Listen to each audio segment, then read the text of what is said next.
Okay, good afternoon. Thanks to those in the room and to the larger number online. We're just getting the YouTube stream set up, but I think we can now start. There are a couple more people who are going to trickle in person. Yeah, so thanks for being here. Always very appreciative of people's time, and to those who will watch this later online. So make sure my slides are working. Yes, they are, online and in person. So the title of this presentation is Decolonisation Across the Disciplines. I'm primarily based at JIAS, the Johannesburg Institute for Advanced Study, but I was on a fellowship for the first half of this year at IASH, Institute for the Advanced Study of the Humanities at Edinburgh, so a similar kind of institute, which has a broad project also going on decolonisation. So I was a fellow there for the first half of this year, working largely on this project. So that's why I have both affiliations, but I'm primarily based at JIAS.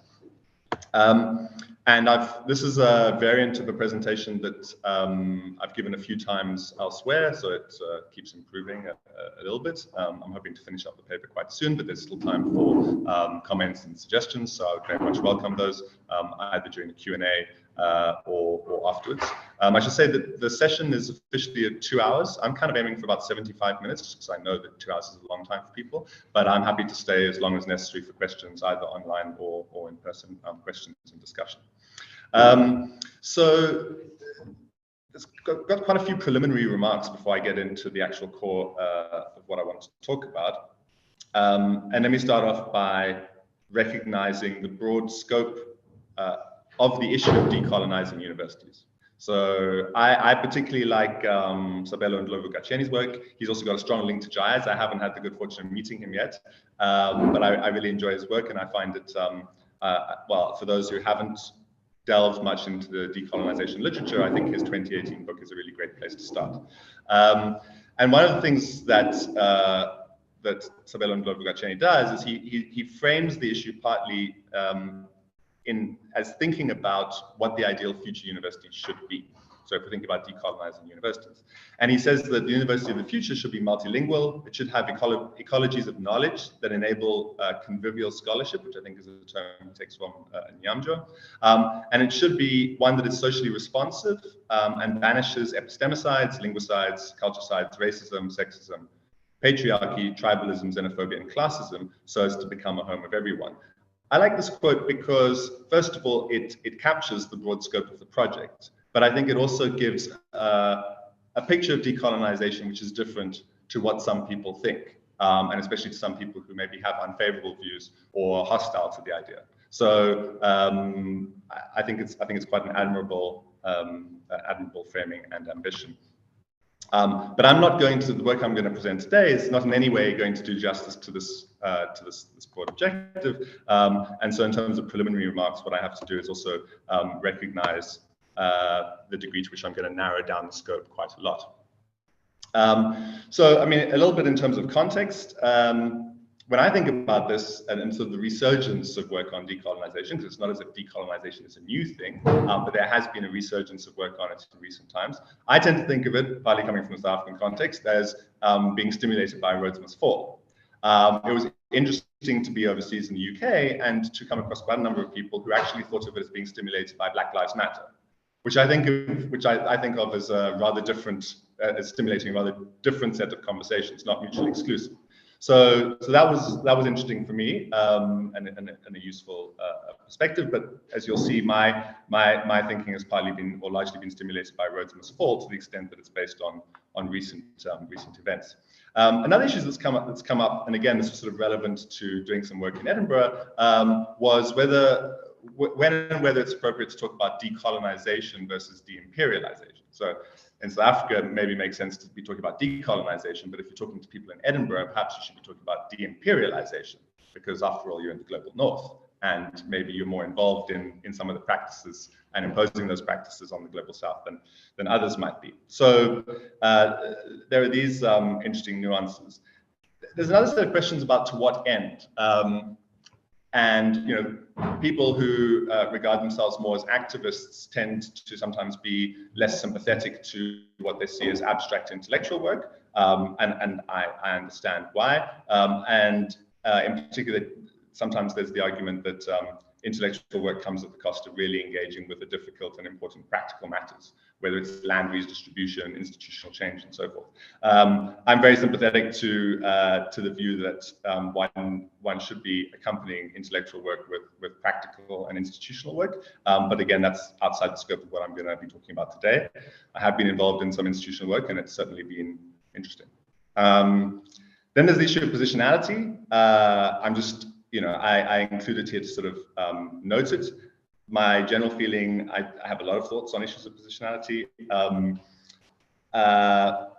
My sense is that the community of scholars has not settled on a very good way of dealing with this. When it comes to white scholars, in which category obviously I have to include myself, I feel like there's a bit too much performativity when it comes to these things, and there are lots of nuances that are lost. So I'm just going to flag something that I'm aware of. I'm happy to talk about later, but again, it's not something I'm going to say much about here. What you will see, though, is that implicit in some of what I'm doing is a view that when it comes to certain kinds of issues, positionality may be more or less important. So that's implicit in kind of what I'm doing. I sort of partly pose it as a question, but I will own sort of the position that I take on that. Yeah, so just to say that the current work is kind of quasi-philosophical in nature, but I think it does have important and quite easily discernible practical implications. So we'll see if you agree with that by the time we get to the end. Just to give you a sense of some of what was sort of background prompts for me to engage, as I said, Rhodes must fall. So I did actually spend in total about 10 years at the University of Cape Town. I walked past that statue of Rhodes many times. When it came down, I was then out of the university, actually working at Parliament. And I sort of asked myself, what did I think before I became used to that? And I think I was a bit shocked to find that there was a statue of Rhodes just there, but I didn't do anything about it. I did raise some issues actually within the institution before the protests happened. So in that sense, I wasn't entirely as blind as some, but be that as it may, there were these issues that kicked off at UCT, and there were also some questions about the economics curriculum. I failed to mention that actually my formal training is all in economics. So I'm still doing quite a lot of economics and public policy work, but more and more, especially over the last few years, working on philosophical topics, philosophy of science, philosophy of higher education, and other things, what you might call social epistemology. So that was that broad context. And then there was this, which is of particular interest for me, and you'll see I'll come back to it later on, which was a sort of subset of those discussions concerning science and mathematics. So there's this one particular issue. I looked at the video the other day. I think it had maybe 5 million views on YouTube, more than any other decolonization related video that I've seen on YouTube. And it was a video of a student meeting at UCT where a student stood up and basically said that science must fall. We must just scrap everything. Now, and that triggered a lot of fiery engagement and also a lot of quite unpleasant engagement with people being very disparaging of the student. As you'll see, I don't agree with what the student was saying. I felt she was quite unfairly represented in the context. But it did raise an important question in my view, which is about whether and how we approach different disciplines, different types of knowledge when we're thinking about decolonization. There was a subsequent discussion about decolonizing mathematics, and again, controversies about that, which I talk about a little bit more in the paper. So that's, I think, where I started becoming particularly interested in this question of whether we should be thinking about decolonization differently across different disciplines. I have a couple of prior publications, the one where I was trying to grapple directly with the issue of how we should be decolonizing the economics curriculum, and that was really a first pass at that. There's a lot of work to be done, and actually there isn't a lot of work being done on that just yet.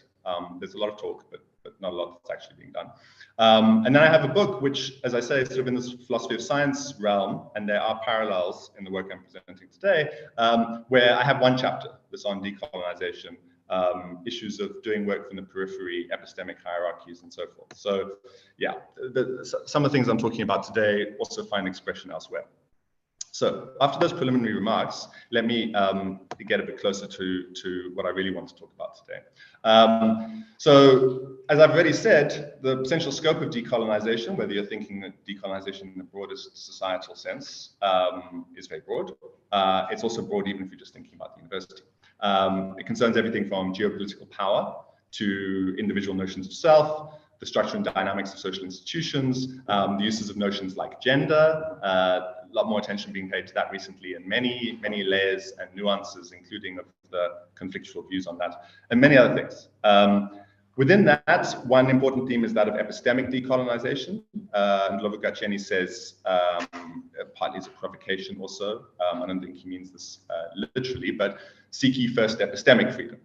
Okay, so when I say I don't think he means it literally, I don't think he means that one has to seek epistemic freedom first before you can get on with some of the other things. But it's a point of emphasis that without epistemic freedom, trying to do other things is likely to fail or be compromised, right?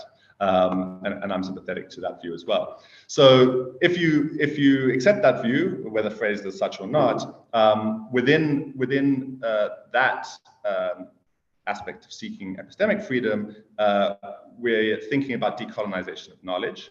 And of course, academic knowledge is only one form of knowledge, but it's the one I'm going to be concerned with today. So again, just giving you a sense of how I'm narrowing things down. And this is where the present research is located. So I put together this diagram just to sort of just to recognize the narrowness of what I'm doing, but also partly as an early caution to say that you know, if people are concerned that I'm not addressing these other issues, it's hopefully not because I'm unaware of them. It's just because I'm choosing to exclude them. And hopefully, in order to do some analysis that is fruitful and productive. And of course, you know, by the end, you may not think it's fruitful and productive. And then that'll be a useful conversation to have. But in my view, it is and it has been. A note on references. My work, I've largely referenced African scholars. That's perhaps just reflecting the context in which I've come from. I've mentioned Decolonisation. I really like Ntonji's work. I'm not sure I'm pronouncing his name correctly. And Wiredu, who I've been reading recently. There are other related literatures, and again, it's just people who are interested. Those of you who attend the JIAS seminars, JIAS has got a sort of parallel seminar session going on at the moment. I can't remember the title of it, with sort of leading scholars on decolonization. So there are all of those, but those of you who've engaged with that will also be familiar with much of this literature. On epistemicide, so that's D'Souza Santos and others, of course. Indigenous knowledge systems, so I'm not going to say much about, and cognitive justice, humanism, language, psychology, and then other things which are more explicitly dealt with or linked to the more mainstream philosophy of science literature, like standpoint epistemology and epistemic injustice. Okay, so there is a bit of a disjuncture, I think, between the decolonization literature, for example, and some of the mainstream philosophy literature, and I read both. So maybe that's one of the reasons also why I ended up kind of doing this work and doing it in this particular way, because I think both are interesting and both are both can be fruitful in terms of engaging with these issues. So the key point actually from this slide is to say that there are these broad literatures. And what we're seeing increasingly, whether it's stimulated by Rosener's Fall or Black Lives Matter or anything else in the last decade, there's a lot more studies coming out on specific disciplines. People doing work on decolonization of anthropology, economics, sociology, and so forth. Okay, but in my view, there's a little bit of there's a missing piece, as it were, in between these two levels of analysis. So they're both important and they're both very worthwhile, and I've certainly learned a good deal from both types of analysis. But what seems to me to be missing is thinking a bit more explicitly about, as I say, how the decolonization imperative might vary across disciplines and why. Okay, so I suggest that that's a little bit of a missing link, at least in the literature that I've looked at, and nobody thus far has pointed me elsewhere to suggest otherwise. So, in relation to that, talking about broader literatures, there are these two recent contributions from D'Souza Santos and Seth, which I see them as in some ways coming at this question, but not in an explicit way, because what they're looking at is kind of the nature of knowledge and trying to think about the nature of knowledge in a way that isn't constrained by what you might call, I guess, like a Western canon. So I think that starts to get at this question, but again, not in an explicit way. I'm going to take a much more direct approach, And again, I think that'll turn out to be fruitful. Okay, so the fundamental question is, does the decolonization imperative vary across academic disciplines? If so, why? And if not, why not? And my experience is that most people actually have quite strong views on this, but they're not necessarily elaborated or justified, which is not to say that they can't be. I think people have often quite sophisticated justifications, but they're often not spelt out. So I think there's some benefit to doing a lot more of that. Let's think about it from the one potential perspective, which is of invariance. Okay, so in other words, to say that we think the decolonization imperative is kind of invariant across disciplines, right? It doesn't matter whether you're doing mathematics or sociology, the imperative is essentially the same. And one justification for that, hypothetically, is that the historical roots of modern knowledge are so deeply intertwined with colonization or colonial processes or neo-colonial processes that it's just inconceivable that you could separate these two things, okay? And there's certainly some historical support to be drawn on there. Okay, well, let's say we even accept that. Now, bear in mind, that's already making a certain kind of statement about the nature of knowledge. It's saying that regardless of what kind of knowledge we have, we cannot separate it from certain kinds of present and historical phenomena. And that's actually quite a strong claim if you locate it within, say, philosophy of science. What might be one justification? Well, okay, so I've given justification. So what I would say is that even if we accept that, so even if we accept that these things are inherently intertwined, if nothing else, because, and I mean, I'll get back to this a little bit later, humans are part of society, humans generate knowledge. In what sense can we really think of these two things as being separable, right? Even if that were the case, why would it be necessary that the imperative is a binary, right? So you either, there's decolonization, we define what it is when it comes to academic knowledge, and it's a set of particular things, okay, and you can choose whatever your favorite list is.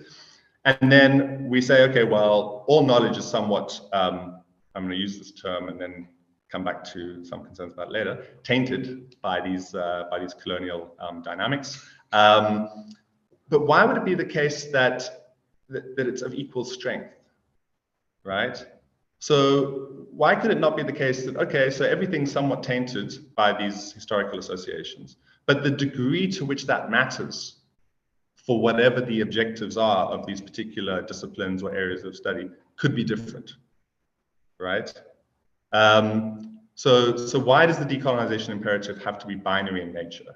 Why does it have to be the case that knowledge is either contaminated or not? Why can we not think about the fact that there might be a spectrum? Okay, so there are degrees to which these problems matter in different areas of study or different disciplines. Okay, so that's maybe one response to the view that that the decolonization imperative is invariant across disciplines. The alternative argument is to say that that there is variance. Okay, and to take a slightly more extreme view there, to say that some knowledge is universal. So it's just not subject to the imperative. Okay. Now again, think about the science must fall argument. Right? It's not hard to find scientists who will say decolonization is not relevant to us. What we're dealing with is universal truths. So frankly, it doesn't matter whether the origins of our scientific work can be traced back to people who are colonialists or racists. It doesn't matter. We're engaged with universal truths, so it doesn't apply to us. Well, what I would say to that argument is, first of all, again, that's a very strong philosophical claim, right? So you're saying that as humans, we can produce knowledge that's entirely invariant to essentially the human experience, human history, societal context, institutional structure, and so forth. That's a very strong claim, and I think it's one that certainly needs to be defended. But there's another problem, which I guess is partly intellectual and partly practical, which is to say that how do we prevent a situation where people who are hostile to the notion of decolonization and the imperative of decolonization misuse this argument to avoid having to engage with it, right? So, because I could be working in any discipline, and for whatever reasons, I don't like decolonization. I find it threatening, I find it inconvenient, whatever it is.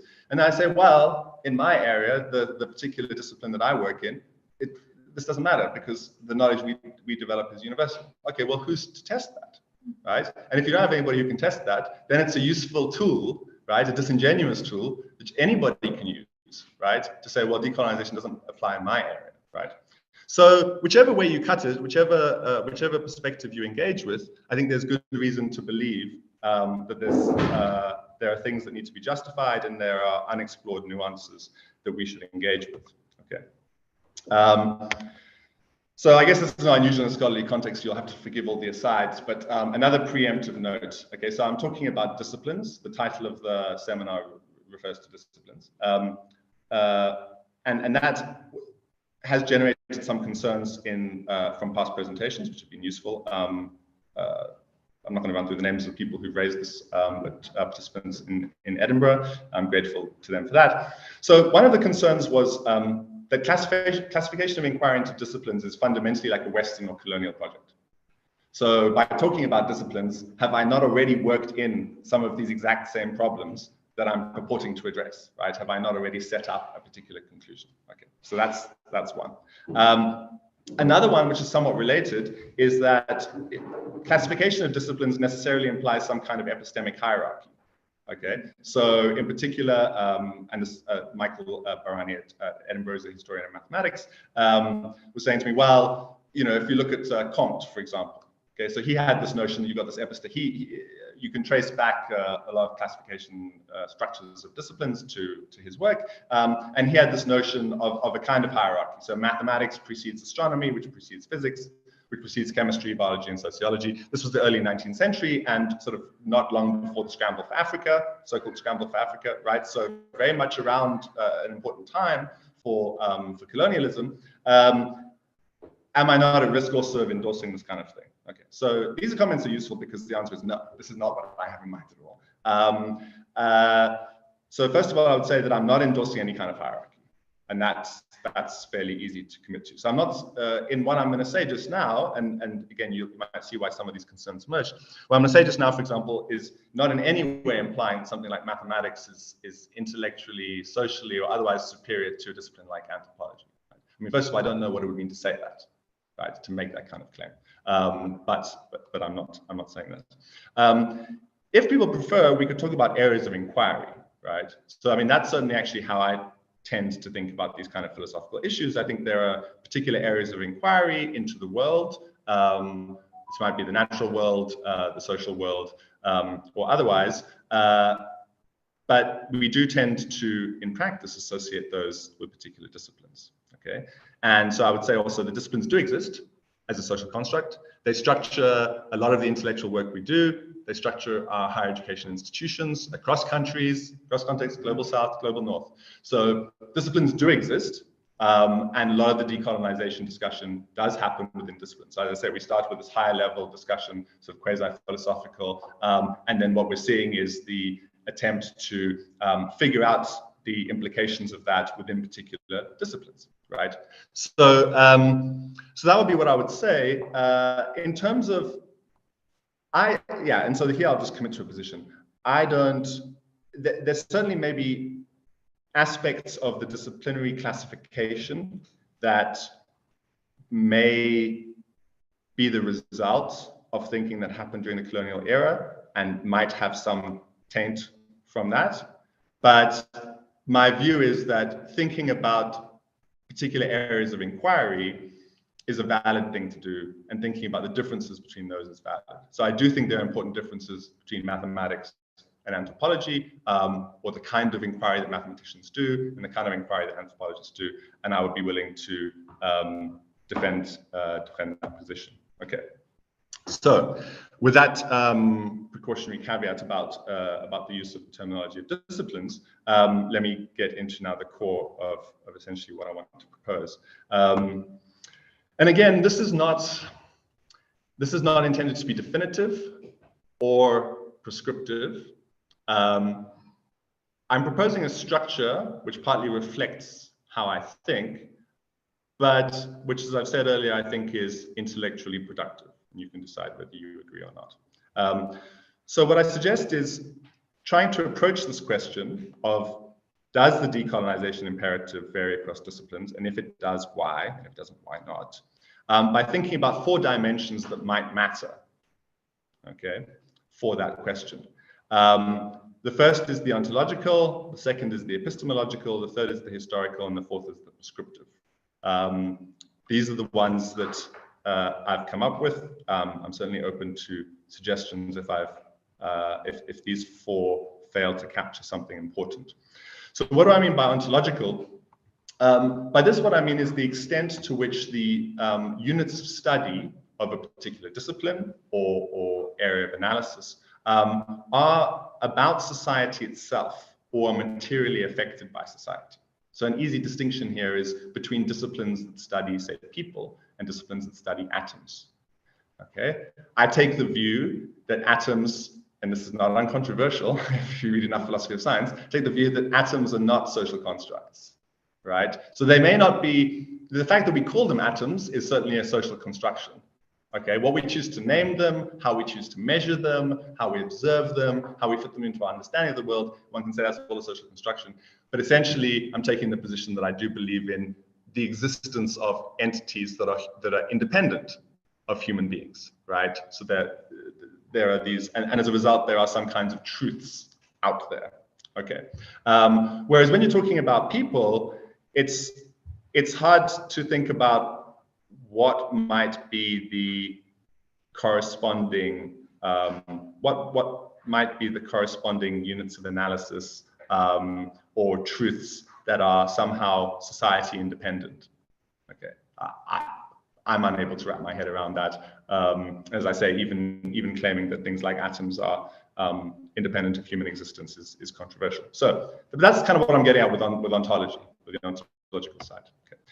Then the second one is epistemological. So there what I'm thinking about is the approaches that are used or the methods of analysis that are used in a given discipline or a given area of study. Okay. Now, of course, these change over time, as we know. But the question for me is, to what extent do those methods or approaches leave room or scope? To what degree do they leave scope for the entry of individually and socially determined subjectivity? Okay, so one might think about certain forms of measurement versus, for example, ethnographic work. Again, I think ethnographic work is something that is inherently subjective, which is not to say that it's necessarily bad, right? Again, I'm not implying hierarchies here. I'm not making judgment calls, right? But I would suggest, for example, that ethnography, one cannot get away from some level of subjectivity, whereas perhaps there's certain kinds of measurement which are not inherently subjective, okay? Though how you use them, how you interpret them, and so on, will probably introduce certain kinds of subjectivity. Okay, so the ontological, the epistemological. The third one is the historical. Okay, I feel like the first 2 are relatively well defined and easier to defend. The second 2 are a little fuzzier, important, but perhaps easier to create sort of counterexamples or examples of concern.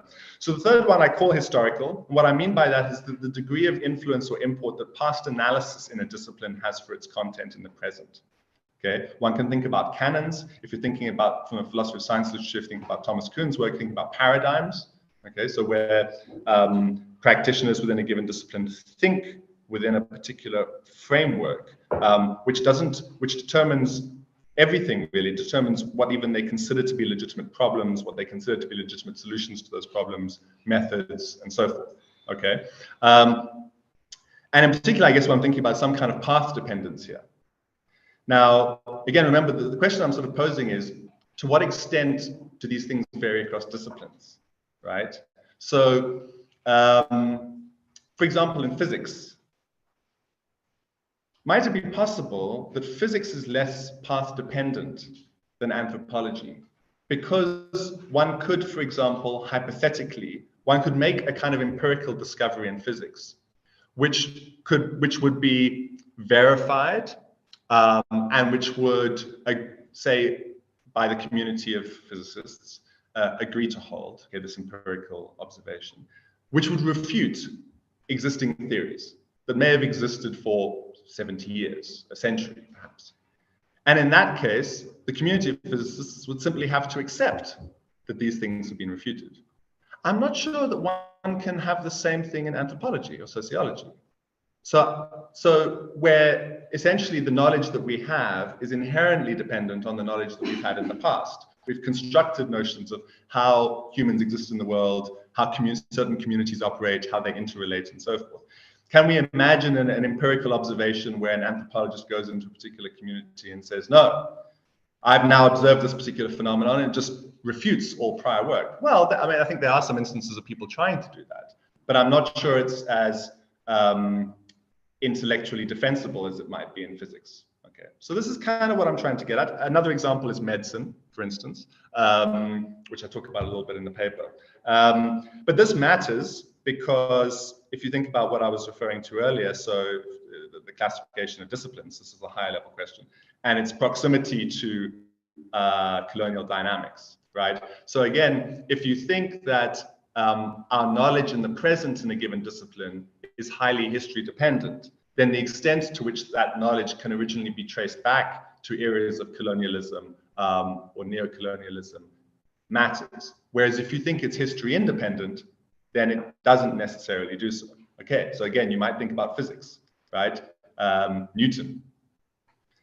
You know, are we going to think about the physics that was developed around Newton's time in the same way we're going to think about some of the proto-social science that was developed around that time? My instinct is not. Okay, so again, I'm alluding to sort of my own position on this.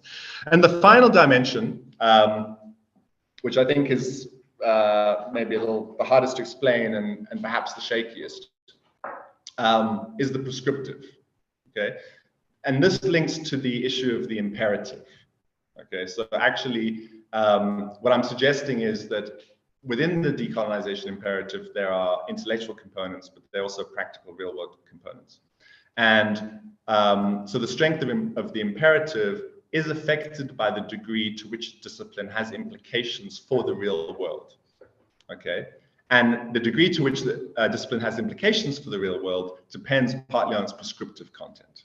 Now, as somebody who's trained in economics, I'm quite critical of economics as a discipline, in particular how it's practiced. And one of the reasons for that is that, and I have a chapter in the book on this, the book I mentioned earlier, is that I think there's economists like to be prescriptive. They tend to be prescriptive in very strong and immodest ways, and the basis on which they do so often turns out to be shaky. Okay, and what that means is that there's great potential for causing harm.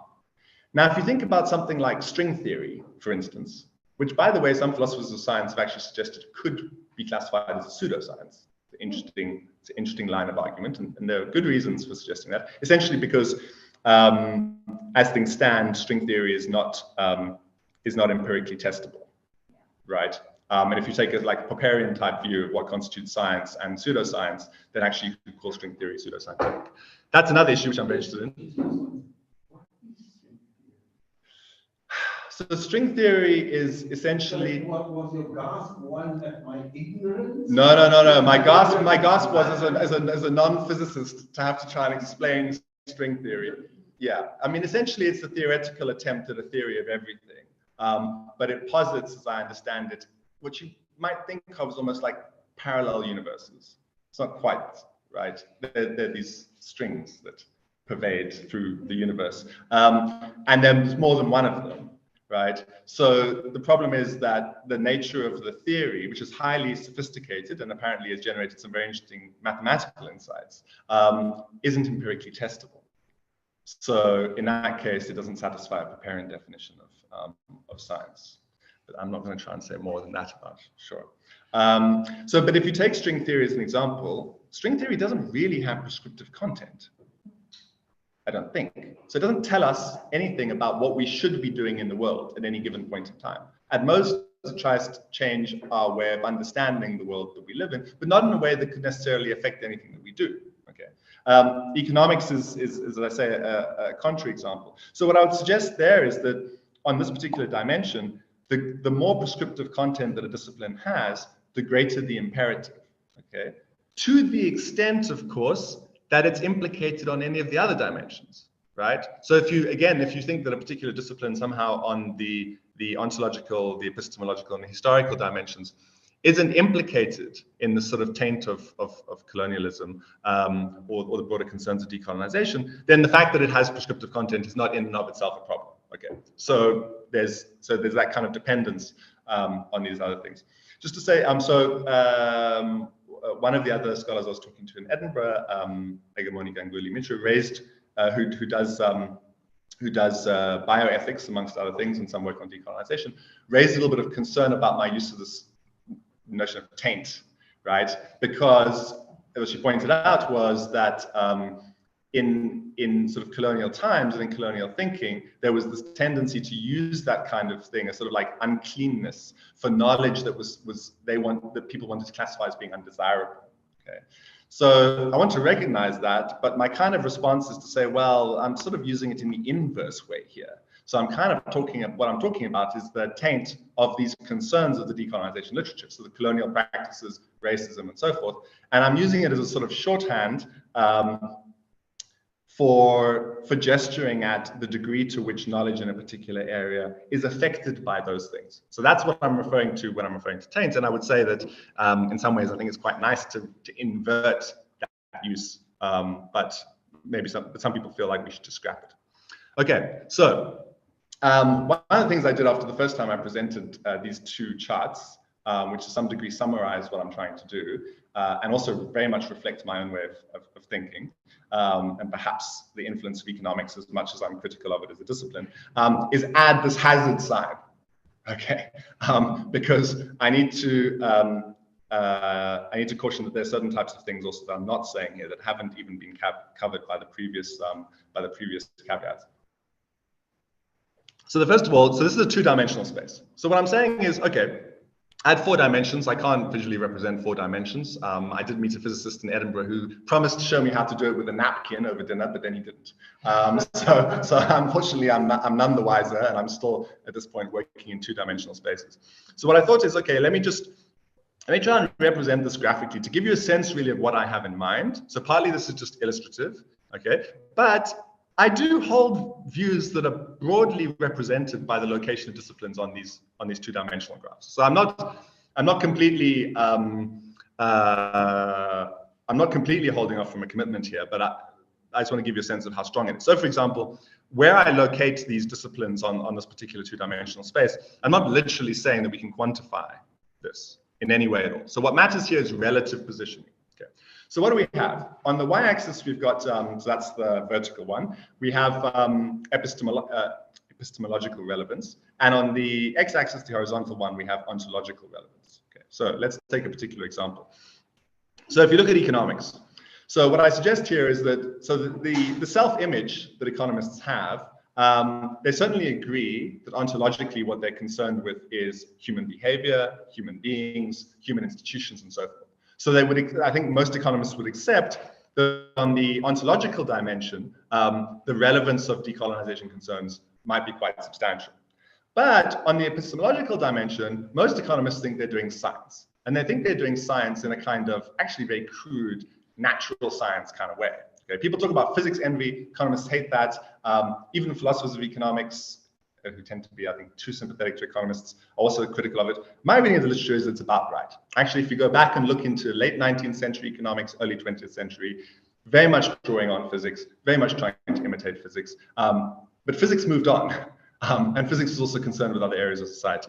So I actually have economics kind of right out there, so very high up on epistemological relevance. So in other words, what I'm saying there is that I think that economics, like other social sciences, the methods and the approaches to analysis that are used leave a lot of scope for the entry of subjectivity, and that includes the kinds of subjectivity that the decolonization literature is concerned with. Okay.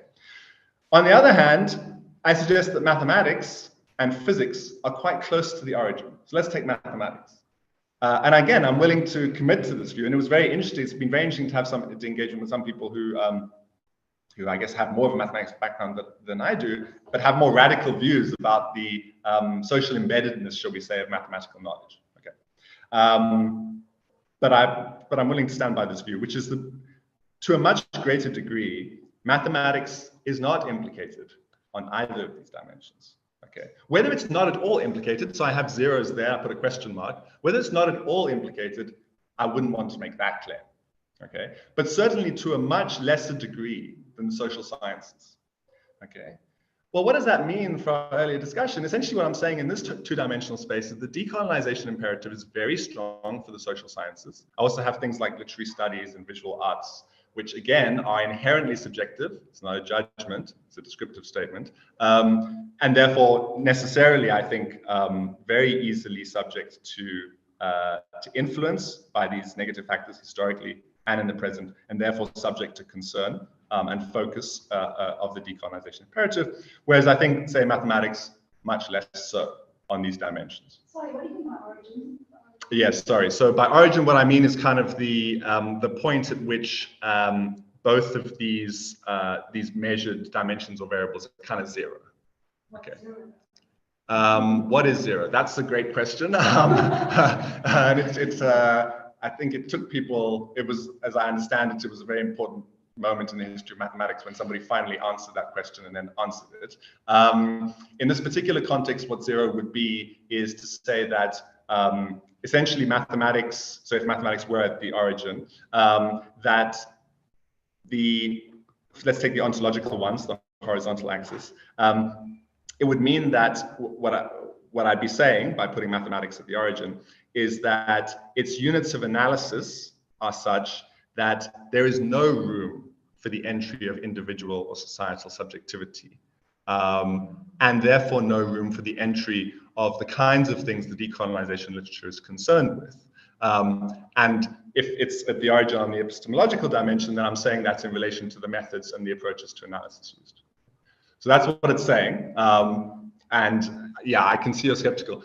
Because I'm trying to figure this out. So there's like this point of where there's no connection, but then it gets to a point of connection. Then how does it make that move from zero to something? Because even the word zero becomes problematic because it implies there's nothing. Right. I'll assume like synthetic arguments. But then how do we get from that point to something? Right. Well, that's an interesting question. I mean, I think since mathematics, I can use mathematics, because I can also use mathematics in my everyday. Yeah. So I'm also on how, I mean, where does the zero come in? At what point does it come in? Right, Yeah. right. So I think I'm going to park quite a bit of this to the Q&A. I would say I feel like there's because there's also a few different questions you're raising there. Let me focus in on the one which I think fits best with where just I'm at this moment, which is the question of sort of how do you get from zero to something?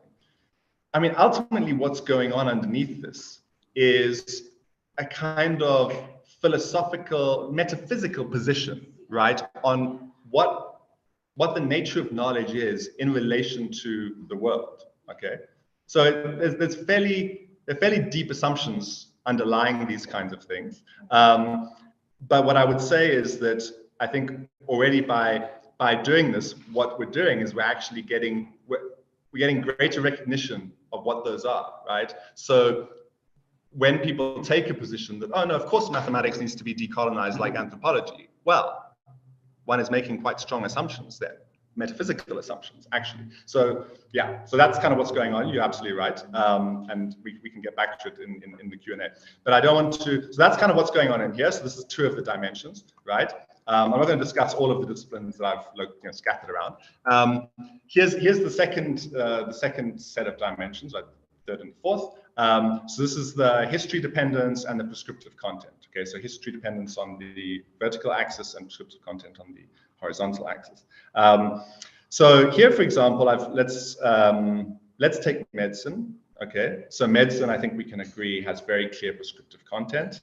If you want to define medicine broadly to include epidemiology, right, then as we've seen with COVID, that prescriptive content includes the dynamics of societies themselves, okay, but at a more traditional, narrower level, it concerns how should we treat patients, how should people deal with their own health, and so forth. So that's medicine. So I think the prescriptive content part, I don't think too many people would argue about that. The history dependence, of course, is much more controversial. So we know there are many examples. Tuskegee is the one that's often mentioned in the literature, but where sort of medical experiments have been conducted on marginalized populations, suppressed populations.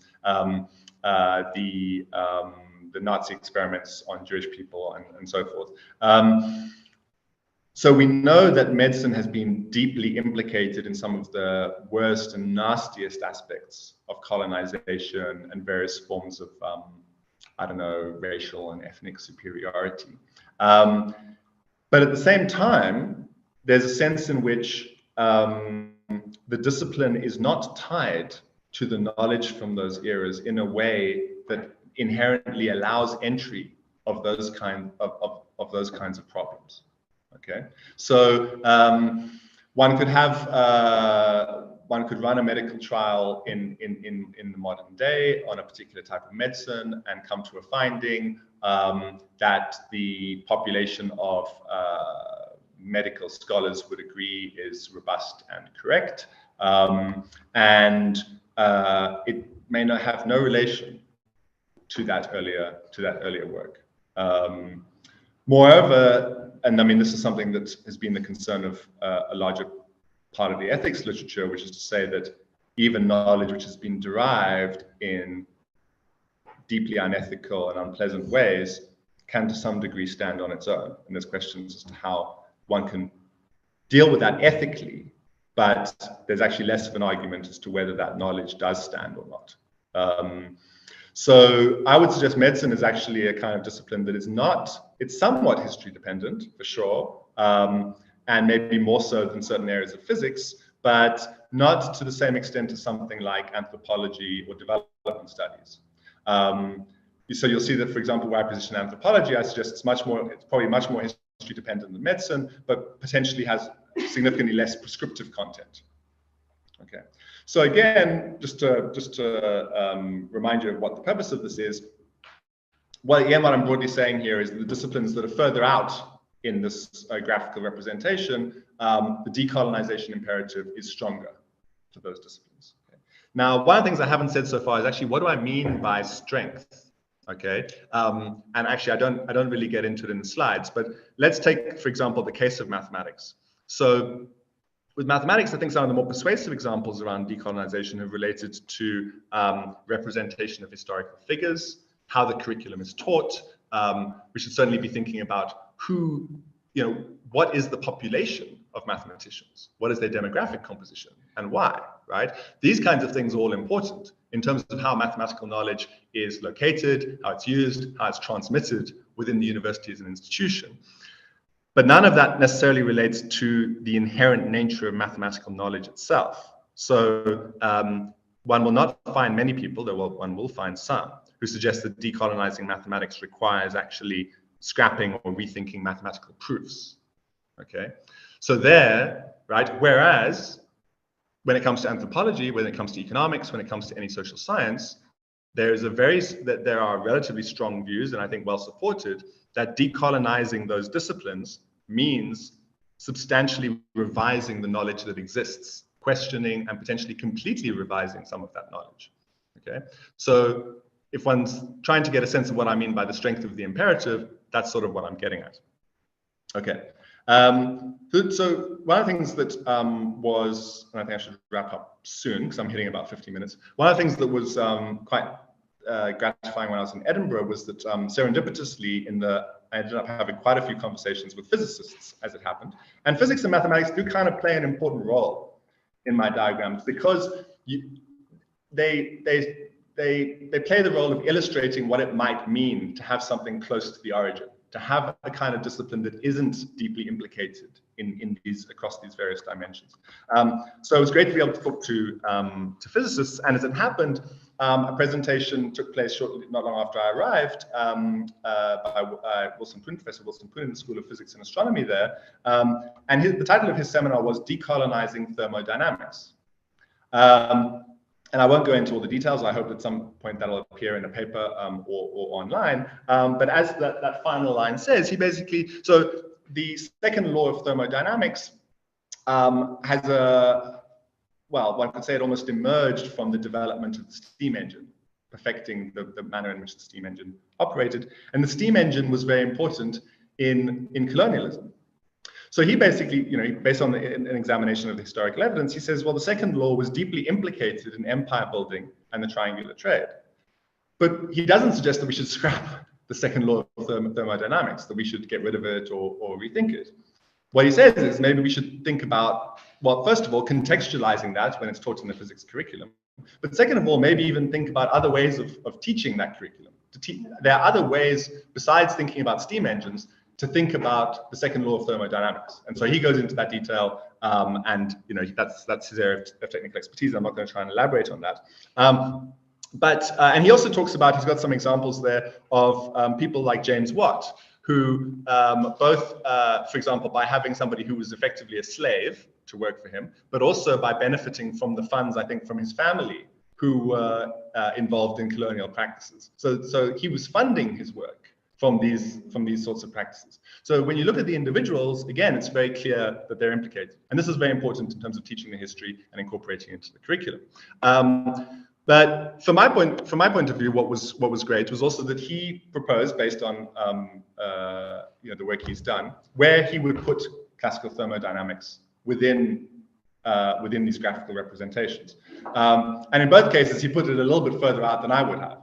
And that's a really crucial point, which is that I've put various disciplines on these illustrative graphs, but I'm not an expert in these disciplines. Right. So ultimately, what I would suggest is, where I want the discussion to happen is about this kind of representation, okay, of the thinking through how the imperative might vary across disciplines. This is an approach I'm proposing, but ultimately, it's kind of up to the people who have the expertise in those disciplines to figure out where they're located and how deeply they're implicated, and what the implications of that are. So in this case, somebody who's an expert in thermodynamics says, well, actually, when it comes to history dependence, I think actually classical thermodynamics is quite history dependent, and it has some important prescriptive content. So also one has to be wary of talking about physics as a homogeneous glob, right? There are different kinds of physics, and some may be, say, more history dependent than others.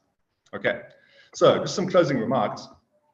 In essence, what I'm doing is exploring how a relatively mainstream, and some may even say conservative, philosophy of science can be combined with the decolonization imperative. And I'm arguing that the result is actually intellectually productive and quite constructive, even if you disagree with it, right? So even if it's to stimulate disagreement, but I think it takes us a little further down the line of bridging these two kind of broad literatures, the one which is discipline specific and the other which is much more general and philosophical. But I do also think that there's some practical benefits. So first of all, and I've kind of alluded to these first 2 points before, but I think it provides a bit of a path beyond extreme claims, either from opponents of decolonization or advocates, that might stymie progress. Okay, so I think like the science must fall, even though I think I didn't like the way that the student was represented in that context. But if we take it at face value, that was quite a polarizing statement. And I think this kind of approach maybe allows us to get a bit beyond that and say, well, it's actually not a matter of do we completely decolonize and get rid of existing science, or do we not do anything? Well, there might be an in-between, and that might depend on what the actual science is, right, and what the issues are. The second practical advantage is that it thereby also removes some of the basis for disingenuous opposition, I think particularly, or in some instances overreach by proponents.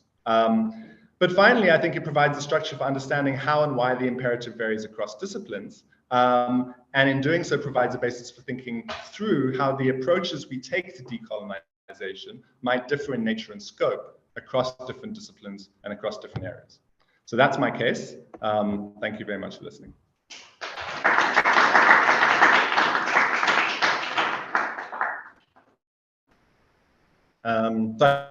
Chair, we can take questions in person and online. So I think I'd like to take questions, unless Vanessa has any objections. I think I'd like to take questions in person first, and then take questions online. It'll keep it simple. Yes, and please say your name. And I'd like to come back to your question as well, since we paused that. Yeah. Hi, I'm Jerome. I'm from BITS. And this was very interesting to me. I'm also an economist. I'm a one-time activist, not so much lately, but in France mostly. So I don't know if I was doing decolonization or de-imperialization, but much in the beginning. And I'm very happy to find that economists doing this kind of work, because as you know, in economics, we don't have many people who even know what decolonisation is or is about. I have two kind of comments that you hopefully will react to. So the first is, I'm a bit puzzled by your classification of medicine, because for me it was maybe one of the more problematic fields. Part for what you said yourself, but also for how it still reflects today, and like there's a whole literature, I'm not an expert on this, but on how racial categories influence how certain diseases are thought to be applicable to certain races, etc., or not applicable, and therefore some people are not treated for certain diseases because it's just assumed as a black person you don't get that, or some things like that. Or even in the gender dimension, how for a very long time intersex people were, normalized, male, female, male, because that's just the historical way of thinking about society. There's male and female, and the same applies, of course, to psychiatry. Fanon was a psychiatrist, so he was a doctor, so and how that whole. So that I was just, maybe you can say about that, but that's not my major one. The other one is you spoke about the kind of potential for decolonization of the knowledge of a particular discipline, and there was a dimension that you didn't really address, I think, or only peripherally at the very end, which is not so much the content of the knowledge of the discipline, but maybe the ownership of it, and who is thought to have contributed to certain theories, and it's well known among historians of thought that mathematics and astronomy, for example, are by and large a creation of the medieval Arab world that were inspired by the ancient Greeks, but that contributed a lot themselves. But in high schools, when we teach kids mathematics, they learn about Pythagoras and other ancient Greek, but not any other names. Right. So it's not so much that the ideas themselves have a colonial content, but the way the discipline is taught as being a creation purely of the West, whereas there might be a whole dimension of other things. So myself, I'm interested, for example, in unearthing, the contributions of Africans to economic thought, Sure.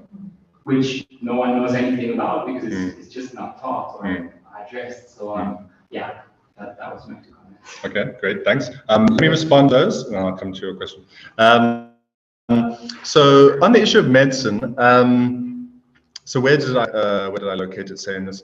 So I mean, first of all, I say that ontologically, right? It's because of what it studies, right? It studies human beings in essence, not thinking about animal-related medicine, although of course animals are used. But so,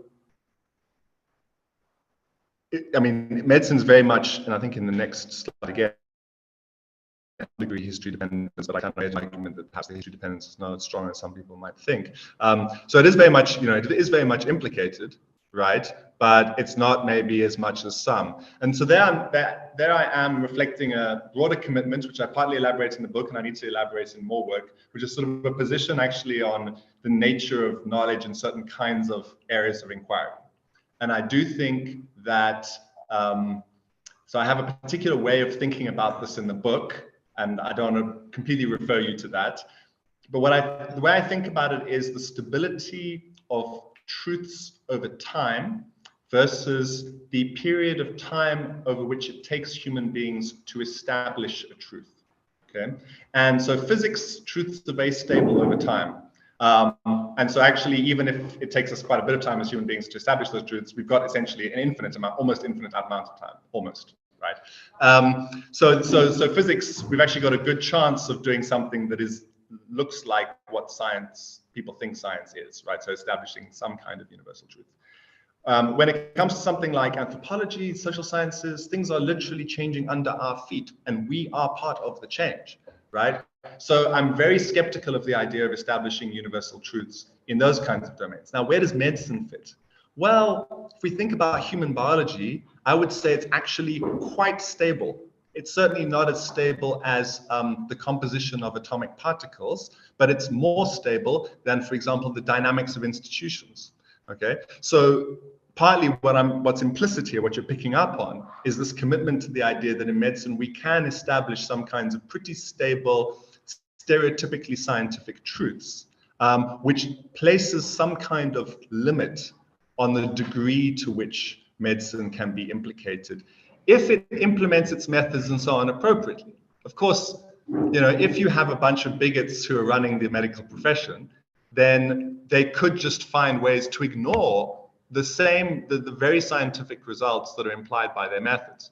So again, there's that slight nuance to say, well,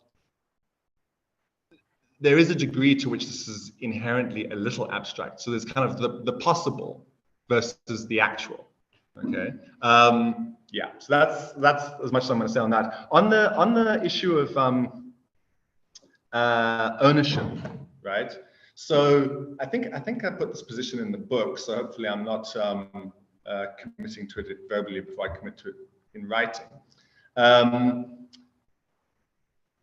think there's some nuances on this issue that are a little underappreciated, which I think are important. Okay, so I mean, I don't know if I'm right in citing Lewis Gordon on this in terms of humanism, but I do think my view is sort of loosely compatible with his, which is that I think of knowledge, legitimate knowledge. I think of all human beings as having equal claim to legitimate knowledge that is produced by human beings, right?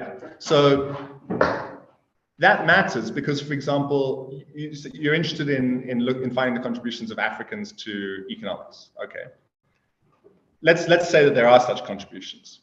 What about Maori people in New Zealand? Or what about people from South America? What if one can't find contributions from them to economics? Does that mean they don't have the same claim? And I would say no. The fact that some people happened to have the opportunity to develop certain kinds of knowledge at particular points in time is a mere fact of historical accident.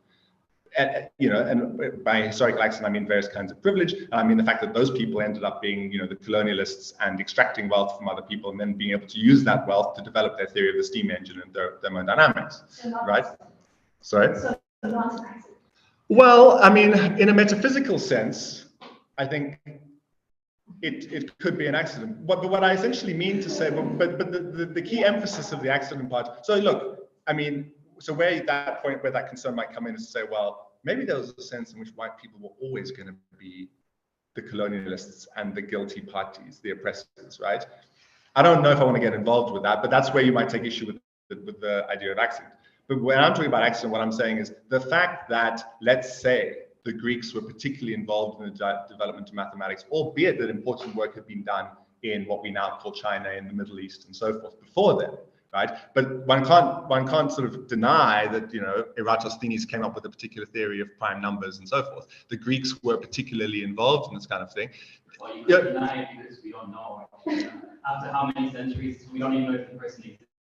Right, but so there's that historical thing, but then of course, if you have concerns about the ability to tell whether the Greeks were involved, then one would probably apply those to the claim that people were involved even before the Greeks, right? Depending on the preservation of historical manuscripts. But what I'm saying is, if one were to accept that at any particular period of time, for any type of knowledge that we now consider to be legitimate, there was a particular group who were disproportionately involved. My position is that doesn't affect the claim that other people have on that knowledge. Okay, so I think that's just the first important point I would want to make. But I certainly strongly agree with the view that issues of ownership and so on should be introduced. First of all, we need to do better with legitimate historical revision. And there's clearly a lot of scope for that, right? I should say, by the way, that I've written about this before. At UCT, I did history of mathematics. I took one course. The lecturer of that subsequently got into trouble for his teaching in economics because it was deemed to be quite colonial in nature.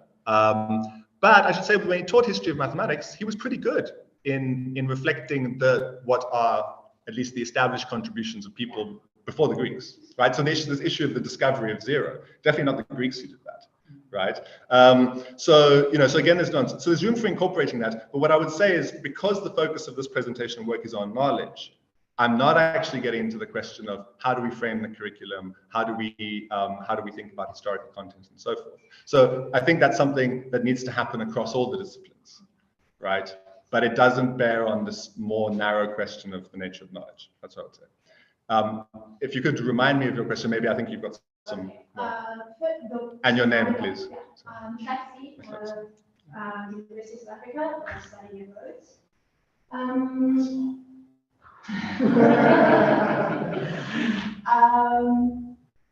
The issue of the question of how did you get to know it and how does more become something? And you said it was a metaphysical question. Which is ironic, because then you go back to your 4 areas of importance, ontological, epistemological, historical perspective, but you don't include metaphysical, even though it seems that metaphysical has such a big part of this graph. Okay, my next issue regarding as well. It's still not clear to me how it makes sense social sciences like, because they're in the middle, straight back in the middle of OE. But then how does medicine become slightly more E than O?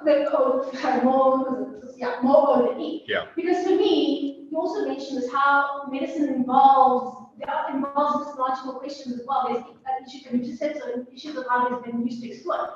And for me specifically, I'm thinking of what's called obstetric. Sorry, I can't say it. Obstetrics. Obstetric violence. And how that has a big part on, if anything, the extent to which how much good medicine is made. And then taking it further, my thing is that if you have the gatekeepers of knowledge, and also you also base this, how you get further outwards, is also based on the nature in which, the extent to which truth, you said the extent to which truth is found, but I think it's more than that. I think it's the extent to which truth changes.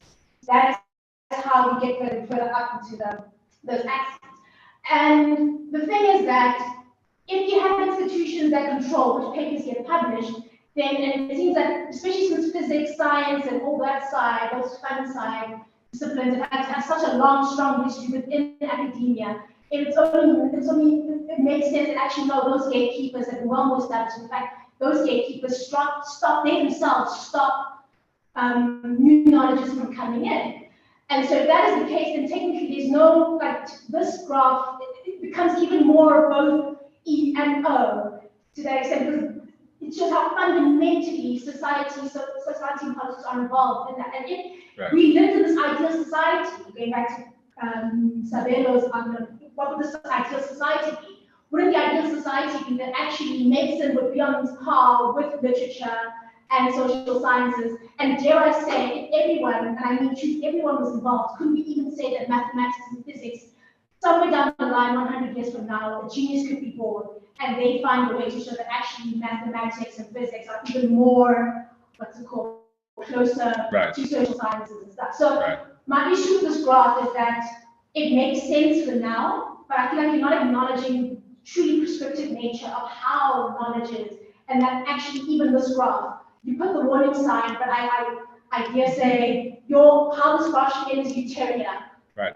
And saying actually all of this in the next 100 years, if we're truly committed to decolonial thought, all these sciences, all of these disciplines will should be on the same pace, equally on the E to O. Right. Because I think that's the issue also with mathematics, is that they themselves are so keen on establishing why they're not social sciences. Right. So if you're, and why they're pitching it closer to truth. I mean, again, you keep equating Western with colonial, and I think it's more not so much Western, but Western-centric thinking. And Western-centric thinking wants to establish itself as being closer to the truth. And it's so irritating because social sciences and humanities were not bound up about the truth. Right? And we're the ones doing all the fucking work and perspective and inward thinking, and these bastards get to get away with this and not do any of the work. But I mean, that's the issue now, because now they're so banged up on being closer to truth and not acknowledging the impact. I think also what's also missing from your papers, and it's interesting that you start with it, you start with positionality. but I think you acknowledge within in there. And I'm asking, where is the positionality within this? And I think for me, because that positionality within this and where your paper should end, your talk should end specifically, you made a third point about the contribution. And that third contribution, if you acknowledge the seriousness of positionality, you would have said that the last point would be the other big importance of discussing decolonial thought is that it teaches us to acknowledge that which we don't know. Yeah. And if you acknowledge that which you know, and you have to know exactly what is it that you know, the positionality, recognizing it, and then you'll know that which you don't know. Because in recognizing that which you don't know, then you can start asking the questions of why is it important that we get indigenous thinking involved? Because they have the potential to contribute. Even though actually, there's whole week, who was it now? They just did I don't remember what. Some PhD students just recently released something on how within astronomy, there was COSA indigenous thinking has how it has its thinking is very much what's called in relation to astrology and I think Sure. already contributed or it can contribute, I can't remember, but that's the point about how this positionality becomes important because we need to recognize that. Sure. I need to pause you because you're making a lot of good points and I'm not going to keep track of all of them. Okay. So let me try and I'll probably miss some things. So you're going to need to follow up with me afterwards, but let me try and do some justice to what you've said. So the first point you made was that I'm talking about metaphysical things, but metaphysical is not represented on the 4 dimensions. What is my justification for that? So the 4 dimensions are intended to try and provide some structure to the question of how thinking through how the imperative might vary across disciplines. Then underlying that, you're quite correct, are certain kinds of metaphysical positions, right? But I don't think it would be fruitful to just put metaphysics there. So the metaphysics has to come in making certain judgment calls about where the disciplines are located relative to the 4 dimensions, but I'm not sure it'd be fruitful to make it one of the dimensions. Okay, so that's just my justification, right? What you said about truth changes, I think we're kind of in agreement on that. So I think the point I was making is that the way I think about this from a sort of metaphysical point of view is that one of the key issues is how truth changes over time. So I think we're agreed on that point. I'll maybe come back to the obstetrics thing and medicine.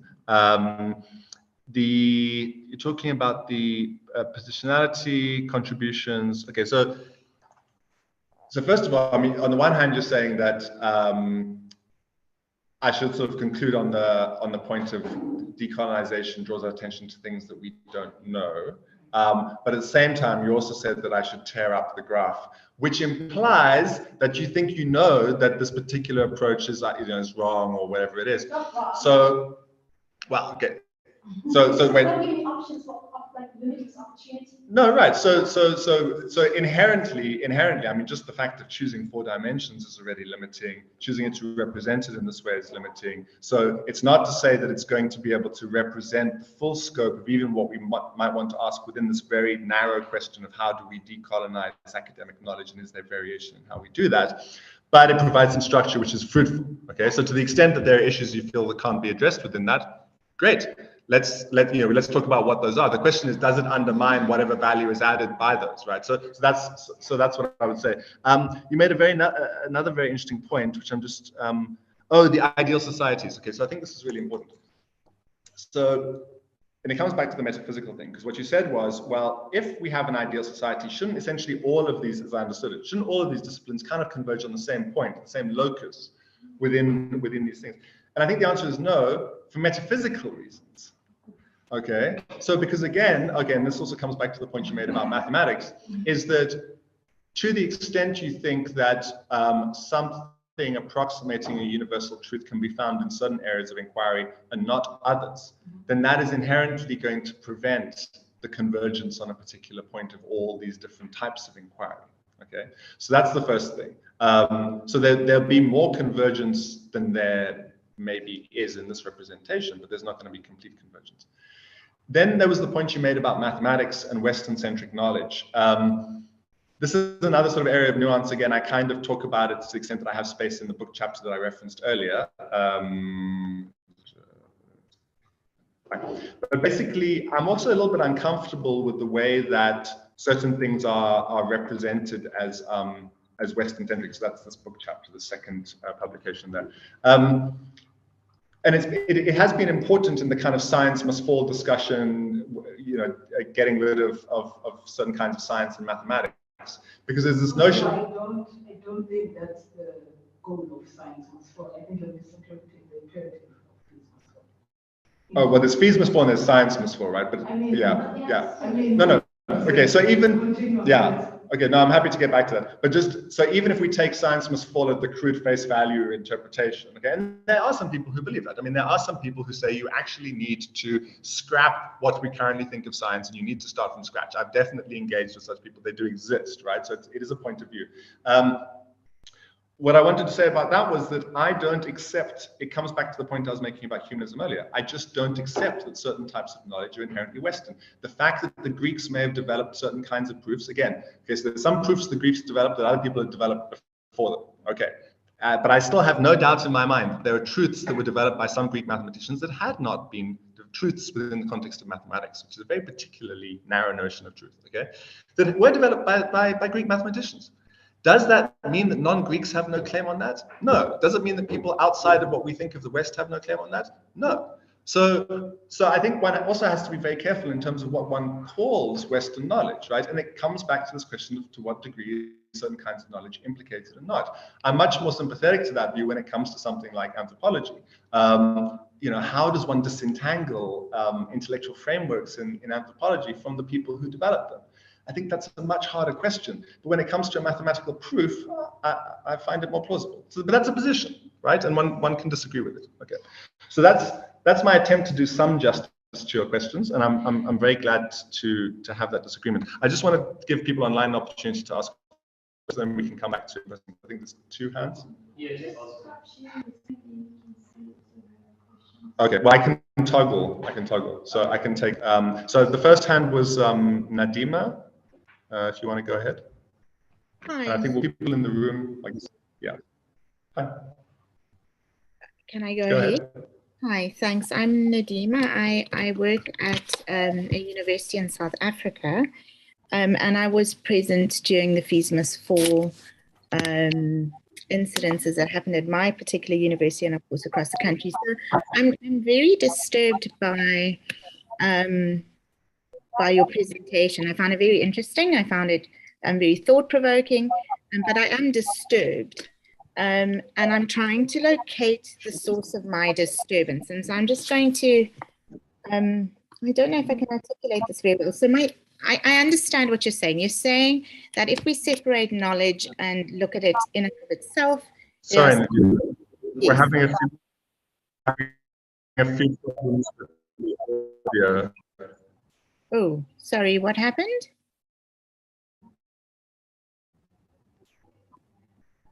Oh dear.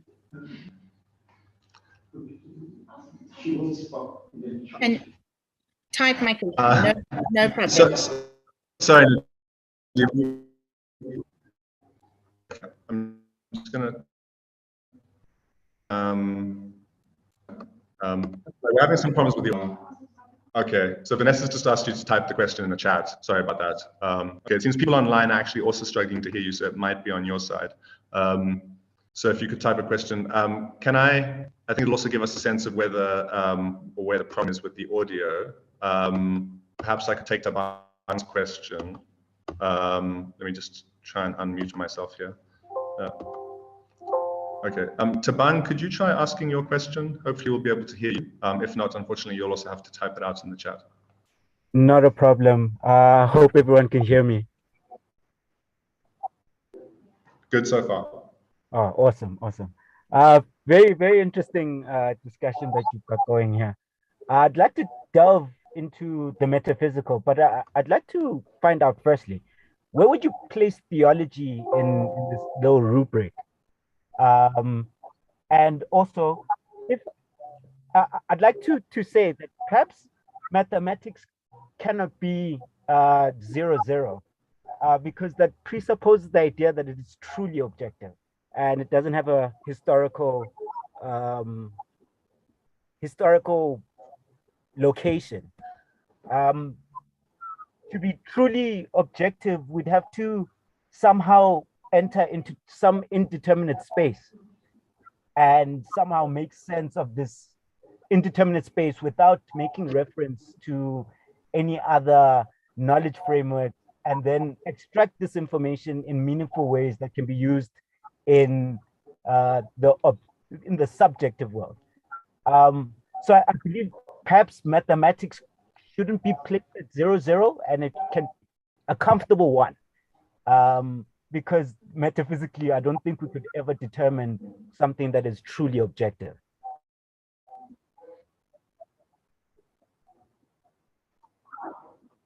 Okay, thanks. Unfortunately, you broke up a bit on our side. I got your second question very clearly. I didn't get your first one because your first one was about where would I place something, and I didn't hear that. So if you could type that out in the chat, that would be great. It may be helpful to ask people, apologize, of course. It's in the chat. Theology. Where would you look place theology? Yes. No, that's what. Yes. Yeah. Yes. On audio. Yeah. Just. Yeah, I can. Yeah. Yeah. No, that's fine. That's what. Yeah. That's what I'm saying. So I'm hoping that. Okay, Nadima, if you could place your question in the chat, I'd appreciate that, because unfortunately we couldn't hear it well enough here. And Tabang, if you could put your first part there, that would be great. I heard your second part. So Tabang's second part of his question, as I understood it, was whether you can really have mathematics at 0. And again, this is a metaphysical question. But what I've so I mean, somebody who was making a kind of analogous argument. So there's this notion of standpoint epistemology, which is sort of one might call it it's a contribution to philosophy, but it's particularly coming from feminist philosophy. And standpoint epistemology you can broadly think of as basically saying that any kind of knowledge that we have is somehow contingent on our standpoint, right? I'm quite sympathetic to that view, but not completely sympathetic to it. I don't see how it applies in mathematics. And that's not to say that I'm going to claim it's impossible. I haven't produced a proof, if one believes in such things. I've produced a proof that's impossible. But what I've yet to come across is a substantive argument to say, this is how mathematics is affected by standpoint. This is how a mathematical proof is affected by somebody being from the so-called West, being of a particular demographic, being of a particular gender or gender category. I simply do not see that myself. And I have yet to come across an argument, a substantive argument that demonstrates that. So I put question marks there. I'm not committing to the idea that mathematical knowledge, right? So again, not who does mathematics, not the gatekeepers in mathematics and all these kinds of things, but actually, a mathematical proof, right? And so this also comes back to, so it's Miklat, right? Is the point about that a genius could be born and then they'll come and overturn mathematical knowledge in a generation's time and show that actually all of this was subjective. I'm not going to rule out that possibility, but I'm skeptical that's going to happen because I just don't think mathematical knowledge is of that type. So you do get people coming with completely new perspectives, developing different fields of mathematics and then using those productively to solve other problems. But one doesn't appear to see a kind of subjectivity in mathematics that is tied in any way to the dimensions of human beings that decolonization is concerned with, right? So you might have that subjectivity that comes from different perspectives, but those perspectives are not tied to being black or white, being a particular gender category, being from the West or from the global South or any of those things. I'm yet to see any link that's been shown between that kind of variation and the other. So Tabang says, where do you place theology? We have an expert in theology in the room. I would need to think more about that. I'm definitely not going to try and commit to locating a discipline that I hadn't thought about previously. So I'm not going to say anything. But I will think about it. Thank you for that. I see a question in the chat, which I don't think is from Nadima, but Tana. I came in late, so my question may have been covered in an introduction. Thinking of Gaceni and Glover's definition of decoloniality as the decolonization of being, knowledge, and power, to what extent does your work analyze disparities in how power operates, influences knowledge production across various disciplines? This, I think, also partly comes back to the point about gatekeepers. So I think what I would say, so my work doesn't say anything about that. And I'm not apologetic about it, because as I say, it's something that I kind of excluded from the outset. So the question is then, well, is it legitimate to exclude it or not? It's definitely an issue. As I say, I've been involved in some institutional work on decolonization, and it's challenging, and there's a lot of resistance from gatekeepers and various other kinds of people. So it's an important part of the broader project. But in this case, again, so for example, the point earlier, so let's say the gatekeepers in mathematics are all white men based in the global north. Which they are. Right. Which they are probably. I mean, empirically, that does seem to be the case. Okay. But how does that affect the knowledge that is produced in mathematics, right? And again, what I'm kind of saying by where I locate mathematics in the typology is that I'm not sure it does, right? It means that there's all kinds of other ways in which it's bad, right? And we must do something about it, right? So we must stop that kind of gatekeeping. We must improve representation, which also means improving opportunities, combating prejudice and bigotry and all these kinds of things. Is that going to change the content of mathematical knowledge? I'm not sure it is. But I think in other areas, it much more plausibly will. I mean, take another example like development studies, which is one that I work in. I mean, if 90% of your development studies scholars are white scholars, or and even worse, white scholars based in the global north, and the subject of the discipline is people in the global south, black people broadly defined in the global south, that seems like a very big problem given the nature of that kind of knowledge that's being developed, right? So in that case, that kind of gatekeeping is going to contaminate the knowledge in an inextricable way. So again, the important thing is to say that in both cases, these are problems that must be addressed. But in the one, it may not have implications for the actual knowledge that's produced, and the other one it does, or it may be a matter of degrees, right? So it may not be a binary. But I do think, again, that's important when it comes to thinking about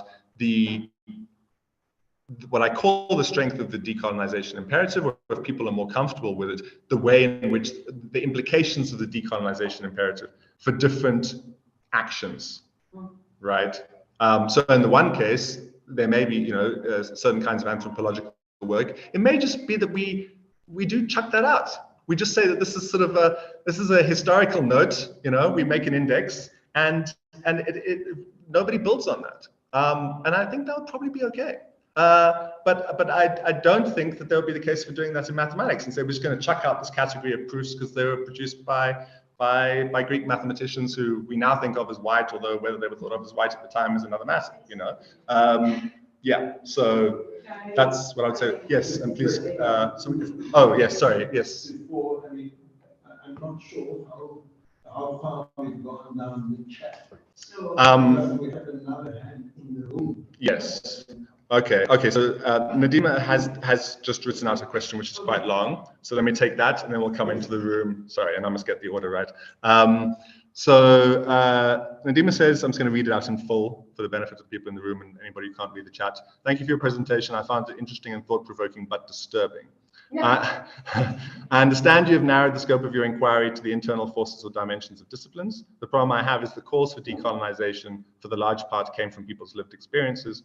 So in some way, this narrowing of the question of decolonization is disingenuous. Knowledge may exist apart from human beings, but the calls for decolonization came from the experiences of how that knowledge was mediated and represented and co-opted in ways that dehumanize certain people and institutions that are structured in particular ways. I'm not sure how much the practical purpose the graph has in answering the questions that brought it about, right? So, yeah, I think this is an important question, but it's essentially what I was trying to kind of anticipate here, right? Which is to say that I recognize, and I think in a previous class talking about, geopolitical power, notions of self, the structure and dynamics of social institutions, etc. So all of these are a key part of decolonization. Maybe this is an overly intellectual stance. Obviously, I don't think it is. I don't find it productive to try and kind of swallow this elephant in one bite. I do think that one has to think about the different components separately at some point. So, if you're thinking about redistribution of land, you need to think about that in some kind of dedicated way, which is not to say that you separate it from seeking epistemic freedom. But this is the proposition. There's value to compartmentalizing these things to some degree. And essentially what I started out with was the premise here is that there is some value to this compartmentalization. Ultimately, whether you agree or not is going to depend on what you think at the end. And perhaps Nadim, you don't think it's fruitful. But I do think it's fruitful because essentially, when we're talking about decolonization of universities, what are we talking about? We're talking about issues of representation. We're talking about issues of historical harm and redress. We're talking about curricula. We're talking about who teaches and how they teach. But we're also talking about the inherent content of knowledge itself and what knowledge should be retained and what not. How does one make a decision about what you include in the curriculum if you don't have a stance on what knowledge is legitimate and what knowledge, well, legitimate is a particular word, but what knowledge should be included and what knowledge shouldn't be, and on what basis? And you're going to have people who disagree. And these are not just disagreements between the global south and the global north. They're also disagreements between people in the global south. We've seen in South Africa, you have people in the same department, in the same institution, and not always fitting the demographic stereotypes, by the way. And some people say, no, we want to keep the Western canon. And other people say, no, we think the Western canon is completely illegitimate. What do you do with that? Okay, well, one option is to say, well, we're not going to agree, and we're just going to let everybody do their own thing, or we're just going to fight it out in some other kind of way. But what I'm saying is that I think we need some more structure on this, and I think that structure can be fruitful. So that's not in any way, from my point of view, of course, that's not in any way being disingenuous or in any way detracting from how these issues were raised. As I say, I mean, I was talking about the importance of fees must fall for prompting this. And of course, let's also remember that the kind of notion of decolonization can be traced back at least to kind of the African independence era. So of course it precedes South African developments by many decades. So all of that is legitimate and true. But whether that means that then, I would be interested to hear a proposition as to what acknowledging that means for this kind of work. Because if the proposal is that then we shouldn't do this kind of work, then I would just say I disagree with that. And I can't really see why that should be the case. So I think we can acknowledge these things. We can acknowledge the fact that all of this stuff is, if we're talking about medicine, we're talking about violence, whether it was Tuskegee or the many medical experiments that were done during colonial times on the African continent, any of these various kinds of scientific activities and so forth. I mean, even as somebody pointed out to me on the astronomy side, the measurements that could be done for certain empirical tests in astronomy were only possible because of the existence of essentially colonial navies that were distributed around the world and that could take measurements, right, of stars and of tides and of these kinds of things. So all of this, all of these things were implicated in these brutal and horrible things that were done. But abstracting from that in order to briefly think about some particular intellectual questions, I don't think undermines that in any way. So that's my defense, but one may or may not agree with that. So we've exhausted the chat. If we could take, 2 questions in the room. Sorry, remind me your name? Iskander. Iskander. Okay, so firstly, thank you. And I want to start by saying thank you. And in my language, we say shukran. In Arabic, lots of Muslims also say shukran in their different languages, including here in South Africa. And shukran comes from a root word that expresses gratitude. So I'm just really, really grateful to have learned from you today, Dr. Bruna. I learned a lot. I really learned a lot, and I found your presentation very fascinating. And it had me really reflecting on a lot in relation to the decolonial discourse and the stage where it's at right now. There have been lots of recent critiques of the decolonial discourse by scholars such as Abu Durai, Taibo, who's a Nigerian American based in the States. And I've been trying to grapple with some of these critiques as someone who is unabashedly a decolonizer. I'm a part of the decolonial movement, and I have been for a long time. And I claim that, just as anyone might claim themselves a radical or a liberation theologian or some other type of word that makes sense to them in their own struggle, academically or otherwise. And I have been a bit frustrated with some of these critiques because I don't think that they deal with the actual decolonial discourse itself in terms of what you're pointing to here, the academic knowledge on decoloniality, decolonial studies technically. They really don't. They're dealing with certain strands in that whole orange part there that are very reactionary. And okay, this happens when concepts get popularized, you know. Are we going to be elitist and say, oh, we can't deal with the masses, you know? So I've been frustrated by it. And I also think that they have made the critiques, maybe not intentionally, but I think a lot of them are bad faith critiques. And they really don't even deal with the strengths of the discourse. And what I really appreciate that what you did here is you not only dealt with the strengths of the decolonial discourse, but you built on top of them. And in my view, we are entering I think a second generation of decolonial scholarship. You know, the first generation has come and they laid a lot of standards. And my personal interaction came from engaging that first generation. You know, I came to decoloniality through Quijano and Rosfugo. And for them, when they went into the hierarchies, you know, Rosfugo, I think he calls them heterarchies, the plural usage of this term. And they talk about, you know, going race, gender, sex, ecology, science, spirituality, and they name these 20 to 30 categories. You know, I think what you did here is you took it to a new level, especially within the coloniality of knowledge and disciplines, because those hierarchies, for me, in a way, they're talking about disciplines. Obviously, it's not from the philosophy of knowledge perspective. It's dealing with the social aspect of race, the social, you know. But what I really, really appreciate about what you, I mean, for me, this is disciplinary defining, what you provided here. The way you further, I'm going to use an affective term, but this is just how I experience, the way you dignified the decolonial discourse by providing this outline, but maybe a less kind of affective term, the qualitative and quantitative ways you outlined how these disciplines can be sketched out in terms of the decolonial imperative, I think is just extremely important. And I appreciate it. Okay, well, great. I'm so unused to getting agreement and praise. I don't really know what to do with it. So, thank you. I mean, essentially, no. I mean, what's great about that for me is that essentially you have encapsulated what I'm trying to do. Because I see myself as somebody who has a deep sympathy, for lack of a better word, to the decolonization literature, and I've learned a lot from it. And I think, to use a colloquial term, I'm on board with the project.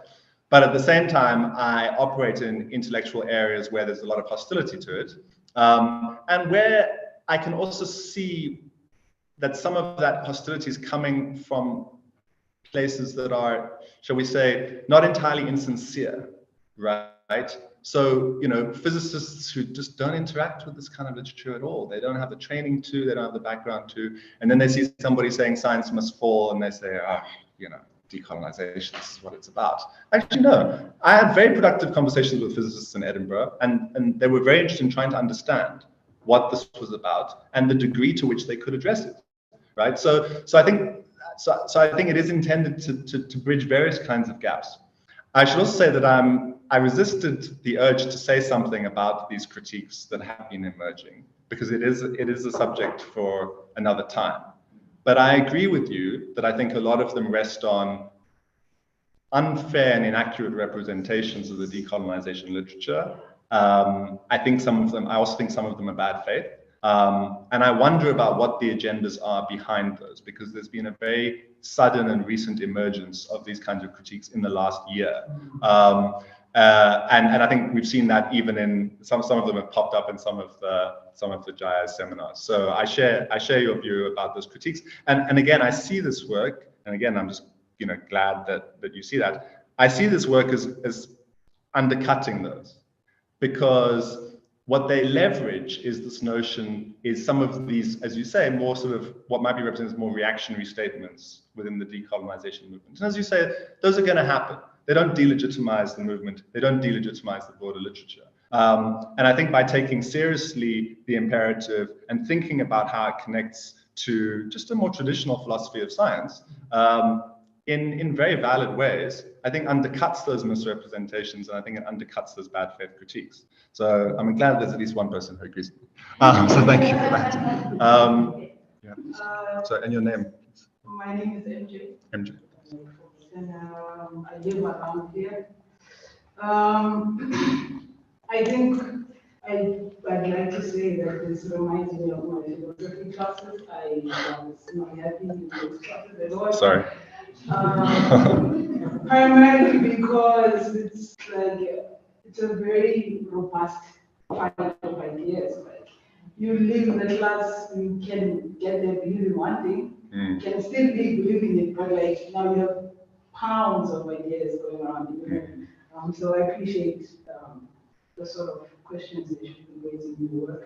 So you hated your philosophy class. I mean, we all have and this reminds you of your philosophy class. Yeah, I wasn't. I'm happy for that positive conclusion. I didn't see it coming either.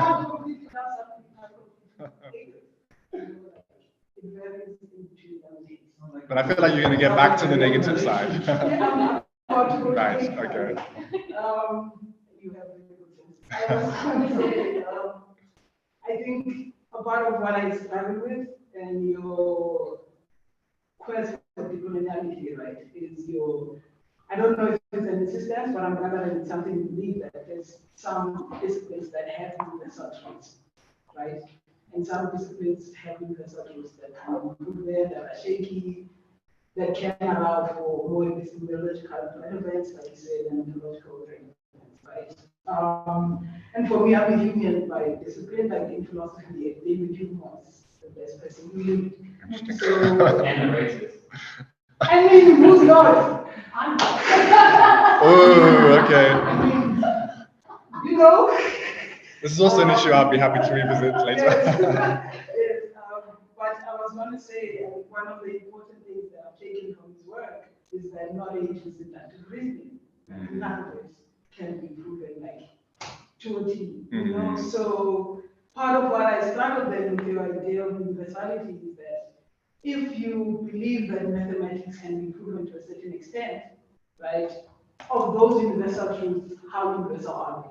One, where they come from, who makes the truth to be universal in that sense. Moshansi brought up the idea about causal astrology, right? And you say you agree that just because the astrology of Western areas is more accepted doesn't mean that you don't understand causal astrology. So then that brings me to the contradiction that, so like, is some knowledge universal or is all knowledge universal? So that's my first question. Okay.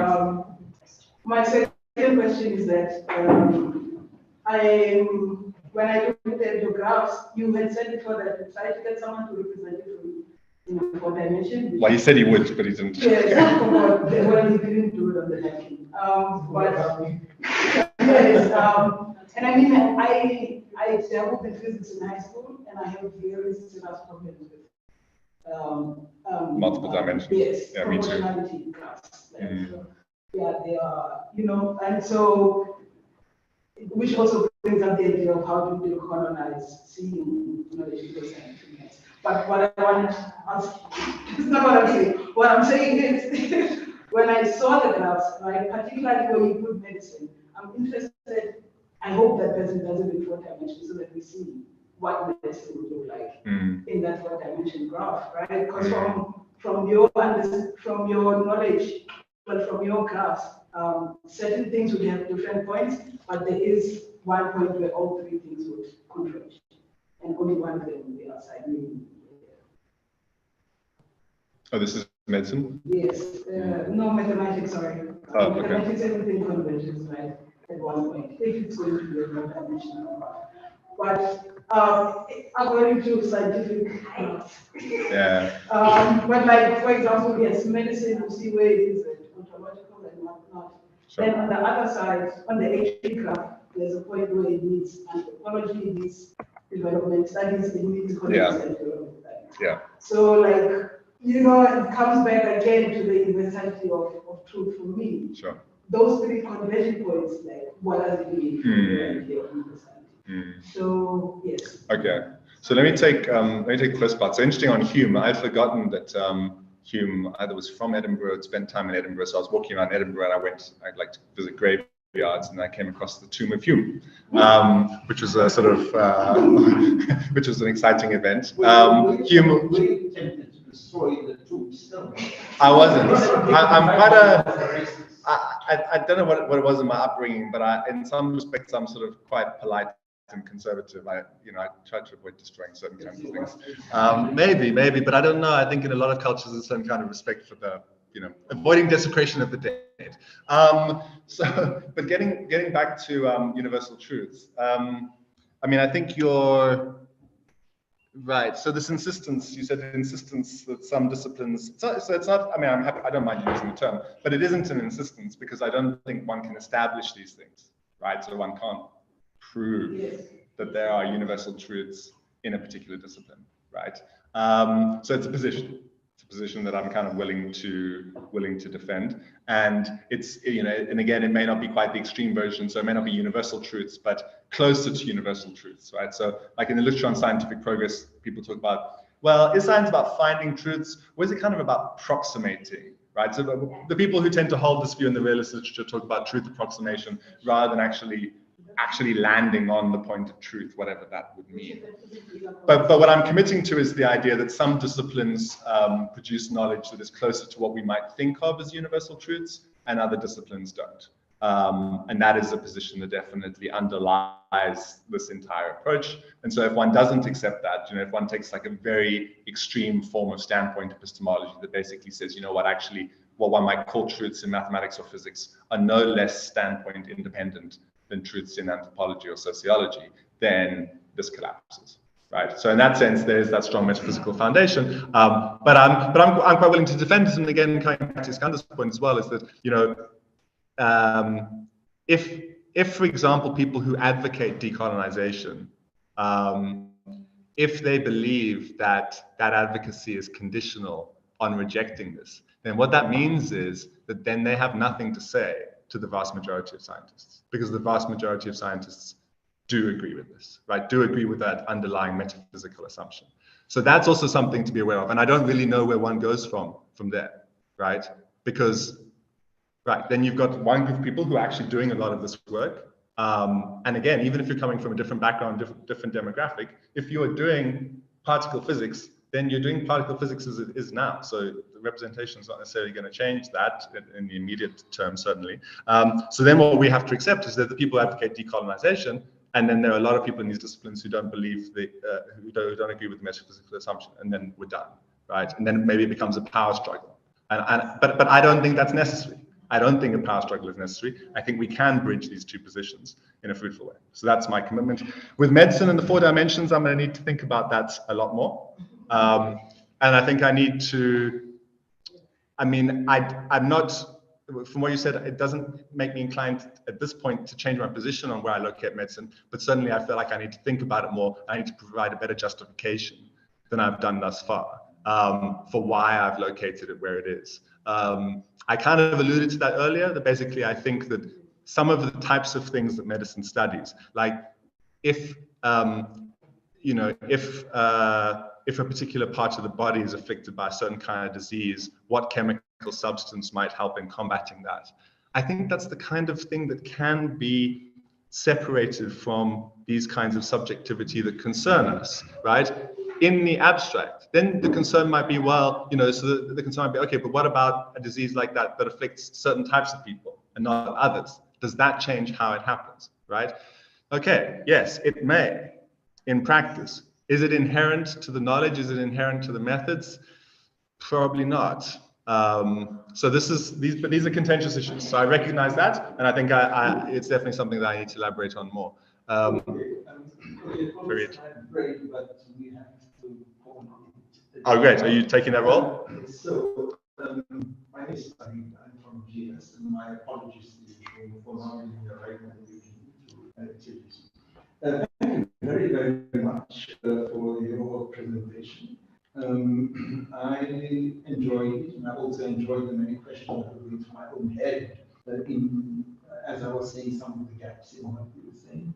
But thanks for your presentation, for the background of caveats, nuances, I guess, all of them very appropriate.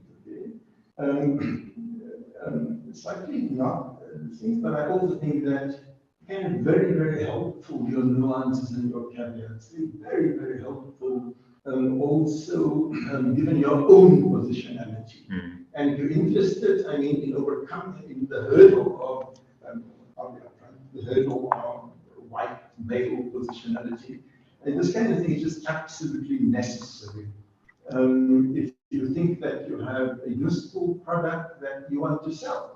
So from a personal perspective, I mean, the humility that comes along with it, and then just the strategic wisdom when you recognize your own positionality and you understand the imperative of pushing this decolonial project. So, of course, you acknowledge that all of your arguments, they kind of, in some ways, limited by the whole, by this kind of structure, the not obsession, but what we're dealing with, typologies and, you know, clarity on disciplines and so on. So, thanks for your own conceptual clarity. I think if I've understood it correctly, I mean, the basic challenge that you are confronting is that on the one hand, there is like, you know, this discourse, there is this movement, there is this energy coming from various marginalized, historically marginalized, or whether it's racial or gender or Islam. So on the one hand, there is this, but on the other hand, you know, it's like there is, it's like, so there you have these things, but on the other hand, you also have all the owners and the people who, quote unquote, contributed your use, for example. And how do we shift the current use in, say, the hard sciences and so on, because we're not going to get rid of them. And as you postulate, is it advisable even to get rid of them? Right. So if you're not going to get rid of them, I mean, it's like, you know, where do you start teaching this element? In my own way of thinking, I said, okay, fine. How do we begin to unravel a rather messy, even tainted veil of wool? And it's like, where do we begin? Especially if you think that the wool still has some value. Right. That we're desperate, I mean, science or medicines or, okay. So I think that your work is it's really, I think it's very, very important to have a conversation with people across the discipline. And I was thinking, you know, from a university leadership point of view. So we had this inside the university a couple of years ago. I must end on this note, and I tend to be rambling. But a couple of years ago, when the decolonial discourse was like a new one and kind of very sexy and so on, one of the tick of boxes that all of us had in our work, or that we produce actually for the fact, what have we done about decolonialization in your discipline? And what happened is that the scientists, people in engineering, people in quote-unquote scientists, not in the humanities, they all just went silent. So they felt bullied by the university's leadership into this new, sexiest thing on earth, this decoloniality thing. They felt bullied and just silenced. And in quiet, they kind of just carry on with all that they're doing. But there's no conversation. Hell, man, you know, you guys are those science must fall people. Right. And so I want to thank you for your determination to push the imperative that we must adopt the agenda of decolonization on the one hand, but on the other hand, how, even as activists, we actually begin to confront power in a way that, in this case, power may be able to understand. Okay. So I want to say thanks to all of you very much for coming, especially for holding out until the end. Appreciate it very much. Thank you. Thanks so much. Thanks for the question.